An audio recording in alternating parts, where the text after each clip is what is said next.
Sono venuti insieme ad Agrigento lo scorso 15 luglio Cateno De Luca e l'ex grillino onorevole Dino Giarrusso per presentare la loro unione, la lista di Cateno De Luca, sindaco della Sicilia, orgoglio siculo e Sicilia vera, incontro alla stampa con tanti cittadini, avvenuto presso il Bar Milano, poi spostatosi nella vicina piazzetta con testimone la statua del grande Niccolò Gallo.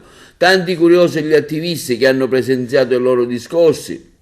Il tour è poi proseguito per le altre località della nostra provincia, Favara, Canicattì, Palma, Siculiana, in cerca di adesioni e delle liste che andranno a formare. Oggi purtroppo è arrivata la notizia detta dallo stesso Cateno De Luca che sancisce tra i due la rottura.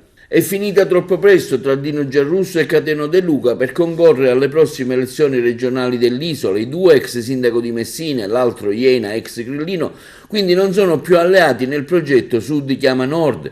La fine della banda Bassotti, il punto di rottura, ad annunciarlo è lo stesso Cateno De Luca tramite il suo profilo Facebook nelle ultime ore, che ha raccontato dopo una lunga riunione con Giarrusso e i suoi collaboratori.